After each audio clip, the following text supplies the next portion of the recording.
This car's changed a lot since I first bought it. We've spent time under the hood, upgraded the suspension and the interior, and at this point, it is a fantastic daily driver. There are, however, quite a few appearance issues that this car's had since I first picked it up. Today, I want to investigate a potential alternative to this dent on the rocker panel, and if you've watched some of my older videos, you know where this is heading.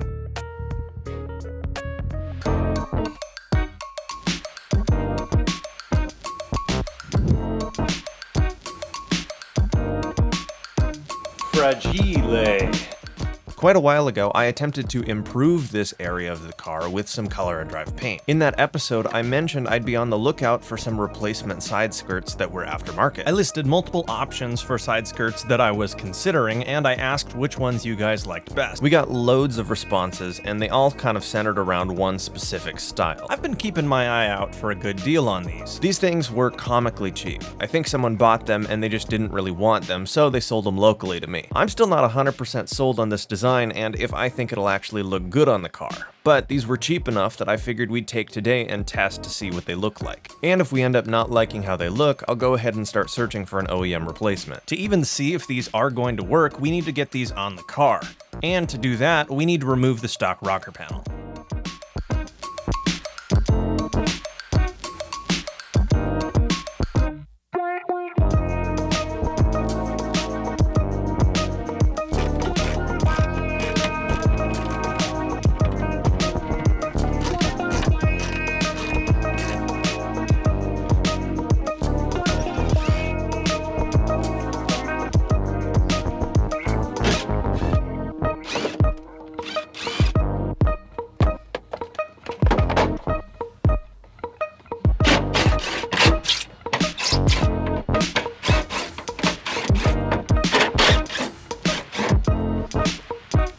Removing the rocker panel is really just a matter of taking off a few bolts, and we've done it before on the channel. I laid the new piece and the OEM piece side by side to see if they were relatively the same size, and so far they looked good. My OEM piece is definitely not in the best condition. So if these new rocker panels fit alright, I think they could look really cool on the car. All that's left to do is put them on and see.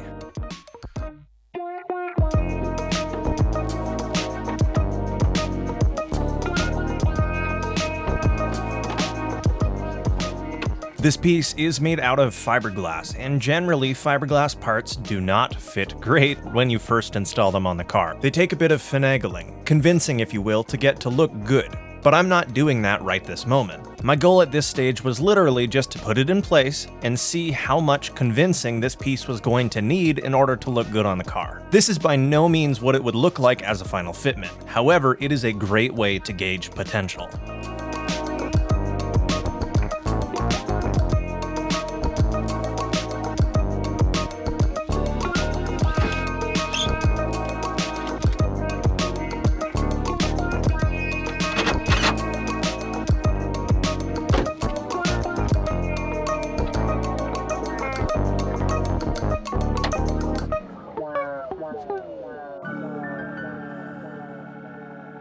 So far, the fitment is okay. It's honestly kind of hard to judge how this would look when it's so different from the color of the car. That's where I came up with a fun idea. We're going to be wrapping this car here in the near future. The fitment of this piece is not great, but it's not bad. I think it'd be fun to take the afternoon, paint it, put it on the car to see if we actually like it, and then when we wrap it, obviously we'll prep it for that so we get a good finish. But I have color matched paint, and I think it'd be fun to see what it looks like. So we're going to do that today.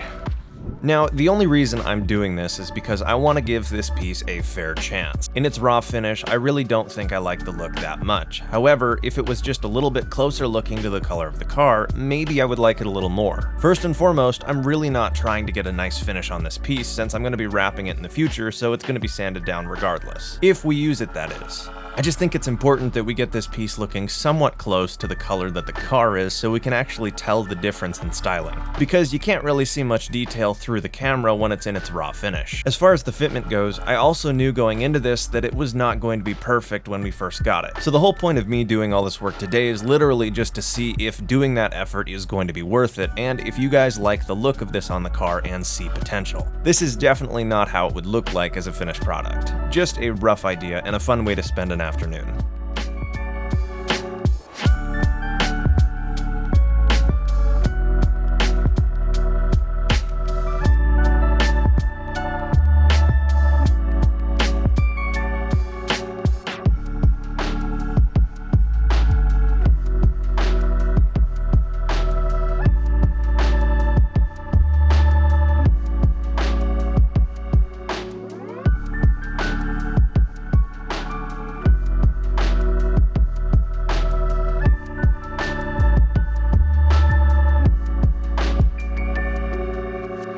So it's not horrible, but it's also not great. I love the idea and the overall styling cues that it goes with, but the execution is a little wonky and may need a little bit of work to get it to look properly good. I'm not sure how I feel about the panel gap under the door or how we could go ahead and fix that. It also hangs a little bit low behind the rear front wheel, so we may need to consider something like an extended mud flap or something like that. And I have no idea how that would look. These things look fine, but I'm honestly not sure if I really like the fitment that much. Obviously, it's gonna look a lot better when it's all wrapped one color, and we can definitely wrap these since I have them and see what they look like, but I just don't know if it's really worth the hassle of trying to get them to fit better when we can get OEM ones, know they're going to fit perfect, and then be good to go. I do think these have some potential, but I'm honestly split 50-50. I think they could look really good, or I could think they could look really tacky and really bad. I'm definitely curious what you guys think. Like I said, they were super cheap when I picked them up, so I'm not worried if we don't use them. We can use them for something else or just throw them away. Mostly, I'm just curious what you guys think. Since I was so on the fence, I figured it'd be best to go back to stock until I either make a decision or we wrap the car. That's when the real fun starts.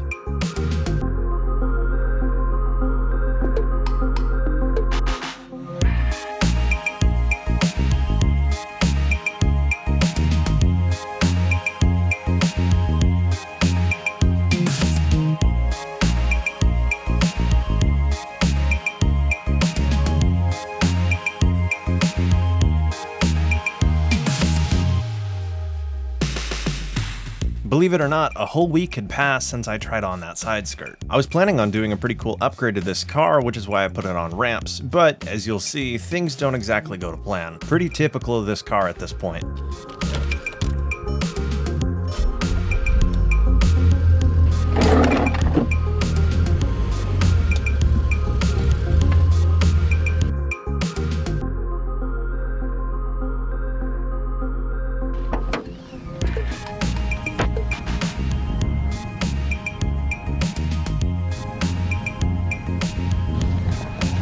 That's not supposed to be there.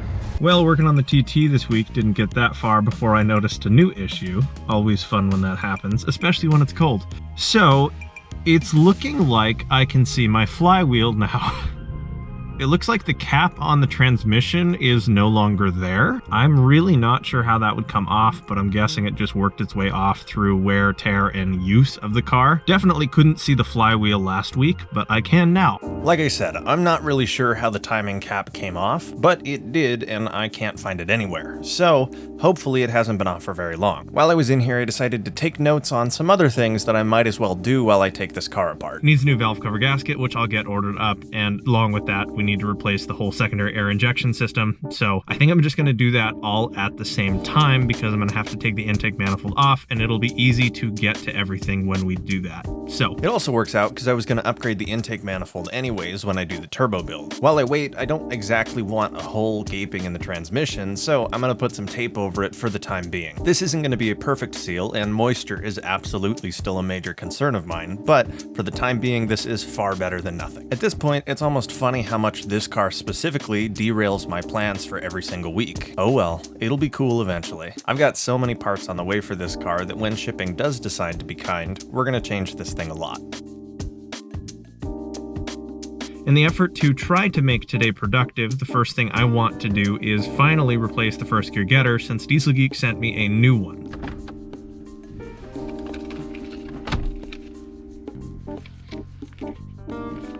If you missed the last few TT episodes, I have been battling with my first gear getter from Diesel Geek simply failing. It pops out about every other day, and the last time we talked about this issue, I had come up with a temporary solution which had some cons. Thankfully, we can finally fix this today because they got around to sending me the new one, and I couldn't be happier. Fingers crossed and knock on wood that this is the last time for a while that I have to take this interior apart. The temporary fix I'm talking to is moving the first gear getter, the compromised one, on the inside of the the bell housing. This means it can't come off, but it also rubs on one of the rubber bushings, which could potentially lead to greater issues down the road. So we want to get this back on the proper side. Once again, thanks to the subscriber who suggested it. Definitely works in a pinch. Diesel Geek reached out to me and mentioned that I should not be able to insert and remove my first gear getter by hand. It's an interference fit, so it needs to be snug enough to stay in there. Well, I can definitely remove it pretty easily. They suggested that it may actually be the bell housing itself, which is a non-normal shape. They pointed me to one of their techniques to make the fitting a little bit more snug. What you do is you take a razor blade across the part of the first gear getter which touches the bell housing. This causes a bunch of peaks and valleys, making it a much snugger fit.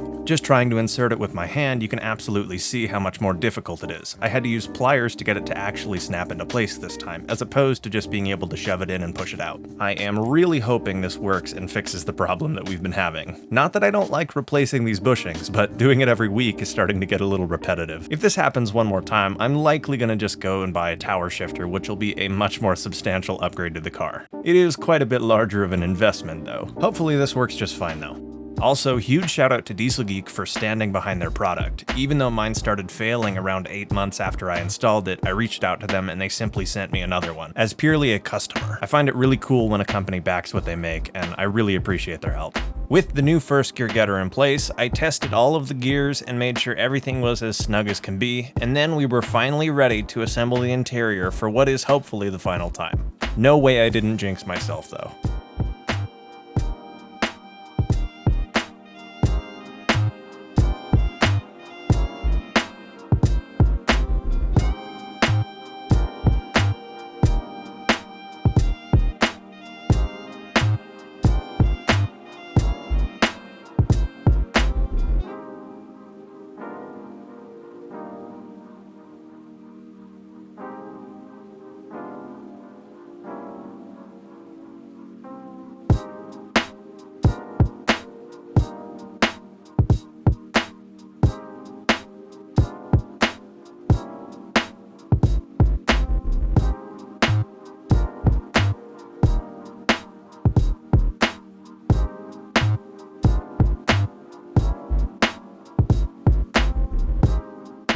The saga of taking the interior apart to replace the first gear getter every week will hopefully be done. We have all the gears, it's all put back together. Now we can move on to the other issue, which just so happens to be a little bit more important. Unfortunately, we need to wait for shipping before we can really do a lot with the TT. I just purely don't feel that comfortable driving it, knowing that the cap to the transmission's not there. I have one on order. Hopefully it shows up this week. Then again, shipping is going to be a nightmare this week, next week, probably even the week after, because it's currently the day after Black Friday. So everything is back ordered, and FedEx, UPS, and USPS are all completely booked. I've got a lot of stuff in the backlog, and we're collecting parts for both cars, so eventually we're gonna have a lot to do on both of them. The S4 needs a full suspension rebuild, and every part of that system is on the way. We just have to wait for it to get here, and we may end up doing that in a different order than we did the TT. The TT parts are now all on the way as well, and I don't know when those are gonna get here. Even though this weekend wasn't super productive from a new modification standpoint,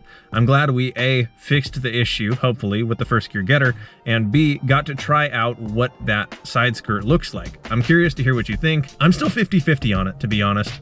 I'm excited to see if you guys also see potential in it, or if you think we should just stick with OEM, or maybe even do something similar to what we did on the S4 with the splitter gang side skirts. This week was more of a wind-up than a home run. But that's okay, because planning is just as important as executing, and I think we're in a good position for both of the projects. Hopefully, some parts come for one or both of the cars. I'd be happy with anything at this time of year. Thank you for taking time out of your day to watch my video. If you enjoyed it, consider dropping a like and subscribing for more. It really helps me and my content out, and it's one of the best ways you can support me. Once again, thank you so much for watching. I hope you have a wonderful day.